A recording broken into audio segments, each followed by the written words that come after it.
जो लोग बुद्धिमान हैं, वो ये जानते हैं कि शब्द हथियार की तरह होते हैं, जिनसे किसी को भी बचाया जा सकता है या किसी को भी मारा जा सकता है। अब आप सोच रहे होंगे कि शब्दों से किसी को मारा कैसे जा सकता है, तो जरा सोचिए, ज्यादातर आत्महत्याओं के पीछे किसका कारण होता है? किसी के पति ने कुछ कहा, किसी के पिता ने कुछ कहा और उन लोगों ने आत्महत्या कर ली। ये आत्महत्या किसके कारण हुई? वह पीड़ित के मन को इतना दुखी कर गई कि उसके मन में वह दुख सहना और ज्यादा बर्दाश्त करना नामुमकिन हो गया और इसी वजह से उन्होंने आत्महत्या कर ली। ऐसे ही आपके शब्द किसी को नया जीवन प्रदान कर सकते हैं। जब कोई आदमी उदास होता है या दुखी होता है तो आपके शब्द उसमें एक नया जोश, एक नया उत्साह भर सकते हैं और एक हारा हुआ आदमी अपने जीवन में एक नई शुरुआत कर सकता है, सिर्फ शब्दों के माध्यम से, हमारी वाणी के माध्यम से। तो अब तक आप ये तो समझ ही गए होंगे कि हमारे शब्द हमारे जीवन को किस तरह निर्धारित करते हैं। शब्दों में कितनी ताकत होती है और किसी से बात करते वक्त हमें कितनी सावधानी से अपने शब्द चुनने चाहिए। आज की जो ये मैं बोध कहानी आपको सुनाने वाली हूँ, उसमें आपको सीधे सीधे तौर पर कुछ ऐसे तरीके पता चलेंगे, कुछ ऐसी परिस्थितियाँ पता चलेंगी जहाँ पर आपको हमेशा चुप रहना चाहिए। कुछ परिस्थितियों में अगर आप कुछ नहीं बोलेंगे तो वही आपके लिए सबसे ज्यादा बेहतर होगा। इससे पहले कि आप इस कहानी में खो जाएं, इस चैनल को सब्सक्राइब जरूर करें। तो चलिए कहानी शुरू करते हैं। एक बार की बात है, एक युवा लड़का एक बार एक बौद्ध भिक्षु के पास पहुंचा। वह काफी परेशान लग रहा था और उसने बौद्ध भिक्षु से जाकर पूछा कि हे माधवन, मैं अपने आप से परेशान हूँ, अपने आप से दुखी हूँ। बाहरी रूप से मुझे कोई दुख नहीं है, मुझे कोई शारीरिक रोग भी नहीं है, लेकिन मैं खुद से परेशान रहता हूँ, अपने मन से परेशान रहता हूँ। अक्सर मेरी बातों को मेरा कोई भी दोस्त गंभीरता से नहीं लेता और न ही मेरे परिवार के लोग मेरी किसी बात को गंभीरता से लेते हैं। मैं जो कुछ भी सलाह देता हूँ या तो वह उसे मजाक में उड़ा देते हैं या फिर उसे गंभीरता से लेते ही नहीं है। मेरी बातों को कोई गंभीरता से क्यों नहीं लेता है? क्यों मेरी बातों पर कोई अमल नहीं करता?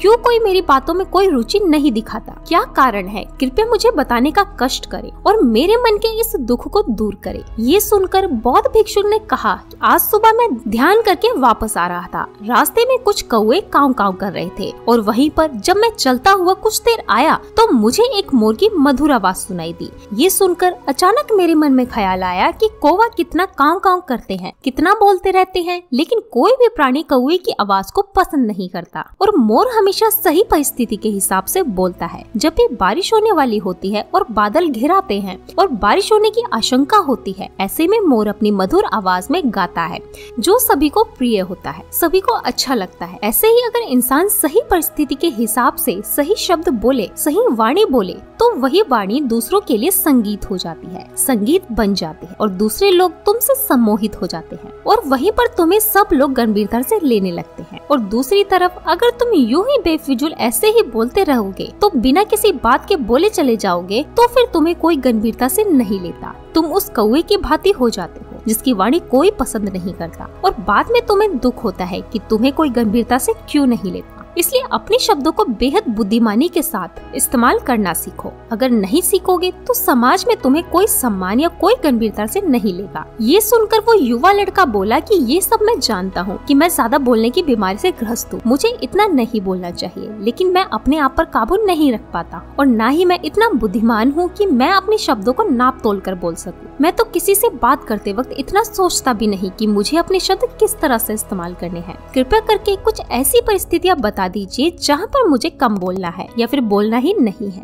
हमेशा चुप रहना है। अगर आप मेरा ऐसा मार्गदर्शन कर सकते हैं तो मेरा जीवन आसान हो जाएगा और मुझे ज्यादा दिमाग या अपनी बुद्धि लगाने की भी जरूरत नहीं पड़ेगी। ये सुनकर बौद्ध भिक्षु ने मुस्कुराते हुए कहा, हे बंते, वैसे तो इंसान को हर परिस्थिति में सोच समझकर ही बोलना चाहिए, लेकिन अगर वह हमेशा होश में नहीं रह पाता है, ध्यान में नहीं रह पाता है, तो मैं तुम्हारे दैनिक जीवन की कुछ ऐसी परिस्थितियाँ बता रहा हूँ जहाँ पर तुम्हें हमेशा चुप रहना है। अगर तुम ऐसी जगहों पर कुछ बोलोगे तो तुम्हारा अपमान ही होगा या फिर तुम्हें कोई गंभीरता से नहीं लेगा। सबसे पहली जगह या यूं कहे परिस्थिति जहाँ पर इंसान को हमेशा चुप रहना चाहिए, वह है जब किसी ऐसे विषय के बारे में बातचीत हो रही हो जिसके बारे में आपको कोई जानकारी नहीं हो, तो ऐसी परिस्थिति में व्यर्थ के बीच में टांग अड़ाना, अपना ज्ञान देना, व्यर्थ का ज्ञान देना। आपको कुछ पता नहीं है लेकिन फिर भी आप अपना ज्ञान देने के लिए उत्सुक हैं, तो ऐसी जगह पर आपका अपमान ही होगा। जरा तुम खुद सोचो, जब कोई बीमार आदमी अपनी बीमारी के बारे में चर्चा कर रहा हो और आपको उसके बारे में कोई भी ज्ञान नहीं है, लेकिन फिर भी आप व्यर्थ में बेकार में उसे ऐसी ऐसी औषधियाँ बता रहे हैं जिनका उसकी बीमारी से कोई तालमेल नहीं है, तो ऐसे में आप अपनी प्रतिष्ठा अपने हाथों से गंवा रहे होते हैं और आपको पता ही नहीं होता है। ऐसी परिस्थितियों में आदमी को हमेशा सुनना चाहिए। ध्यान से सुनना भी एक कला होती है। अगर आप सुनने का दिखावा करोगे तो कहीं न कहीं सामने वाले आदमी को ये एहसास हो जाता है कि ये मेरी बातें पूरे ध्यान से नहीं सुन रहा है। इसलिए जब आपको किसी विषय के बारे में पूरी तरह से जानकारी ना हो तो वहाँ पर केवल अपना कान लगाना ही ज्यादा महत्वपूर्ण होता है, ज्यादा जरूरी होता है। आप उस इंसान की बातें ध्यान से सुन सकते हैं और इसी बीच आप दोनों के बीच एक संबंध पैदा होगा और वो संबंध सच्चा होगा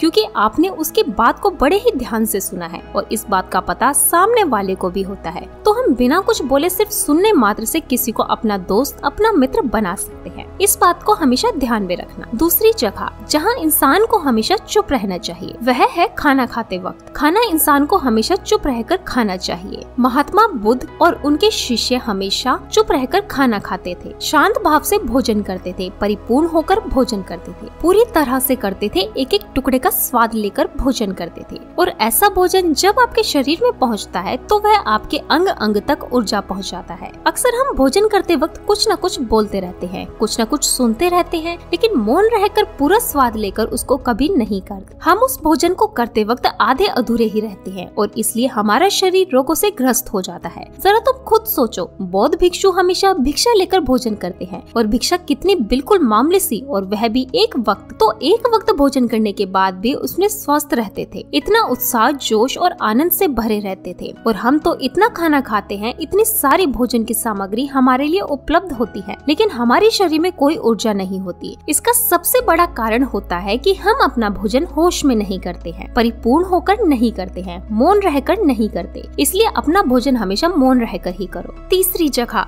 या यूं कहें परिस्थिति जहाँ पर अगर आपने चुप रहना सीख लिया तो इसका मतलब ये है कि आपने अपने ऊपर विजय हासिल कर ली। जी हाँ, गुस्से में शांत रहना या चुप रहना इतना आसान नहीं होता। अक्सर हम गुस्से से भरकर कुछ ऐसे शब्द या अपशब्द बोल जाते हैं जिसका पछतावा हमें हमेशा रहता है, लेकिन जुबान से निकला हुआ शब्द वापस नहीं हो सकता, उस शब्द को मिटाया भी नहीं जा सकता। जिंदगी भर हमारे दामन से जुड़ चुका है और वह गुस्से में बोला गया अपशब्द हमारे मन को समय समय पर बेचैन करता रहता है, दुखी करता रहता है। लेकिन गुस्से के वक्त चुप रहना सीखना भी एक बहुत बड़ी कला होती है। गुस्से में आदमी का अपने ऊपर काबू कहाँ रहता है, अपने इंद्रियों को वश में कहाँ रख पाता है। इसलिए इस कला को आप तभी सीख सकते हैं जब आप गुस्सा भी होश में रहकर कर पाए। जब भी आपको गुस्सा आए आपके दिमाग में सिर्फ एक ही बात आएगी, मुझे चुप रहना है, मुझे किसी से कुछ गाली गलौज नहीं करना, किसी को कोई अपशब्द नहीं बोलना। और जब ये विचार गुस्से के साथ जुड़ जाता है और धीरे धीरे ये आदत बन जाती है तो आप अपने गुस्से को भी काबू में करना सीख जाते हैं। जब भी किसी को गुस्सा आए तो किसी को कुछ बोलने की बजाय कुछ शारीरिक व्यायाम करना शुरू कर दो।